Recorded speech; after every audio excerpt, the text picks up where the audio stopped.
ഇംപ്ലാന്റിനെ പറ്റി വീണ്ടും വീണ്ടും ധാരാളം സംശയങ്ങൾ ആൾക്കാർ ചോദിക്കാറുണ്ട്.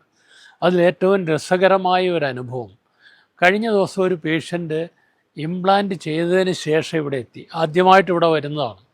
അദ്ദേഹം കേരളത്തിന് പുറത്തുള്ള ഒരു സ്ഥലത്ത്, തമിഴ്നാട്ടിലെവിടെയോ ആണെന്ന് തോന്നുന്നു, പോയിട്ട് ഒരു ഇംപ്ലാന്റ് ചെയ്തതിന് ശേഷം വന്നു. ഇംപ്ലാന്റ് ചെയ്തിട്ടും അദ്ദേഹത്തിൻ്റെ പ്രശ്നത്തിന് പരിഹാരമായില്ല. എന്നിട്ടും വേണ്ടവണ്ണം ബന്ധപ്പെടാൻ കഴിയുന്നില്ല എന്നുള്ളതാണ് അദ്ദേഹത്തിൻ്റെ സംശയം. അപ്പോൾ എന്തുകൊണ്ടാണത്? അപ്പോൾ ഇവിടെ ഡോക്ടർ പരിശോധിച്ച് നോക്കിയപ്പോഴാണ് മനസ്സിലായത്, ഇംപ്ലാന്റ് ഒരു വശത്തേക്ക് ഒടിഞ്ഞു തൂങ്ങിക്കിടക്കുകയാണ്, ഒരു സൈഡിലേക്കാണ് കിടക്കുന്നത്. അപ്പോൾ പ്രോപ്പറായിട്ട് പെനീസിനെ നേരെ നിർത്തി ബന്ധപ്പെടാൻ പറ്റാത്ത അവസ്ഥയാണ്.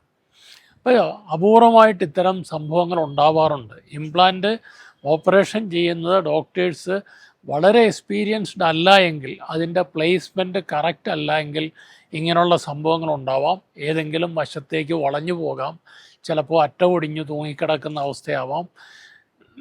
ഇങ്ങനെയുള്ള പല പല അനുഭവങ്ങളും ഉണ്ടാവാം.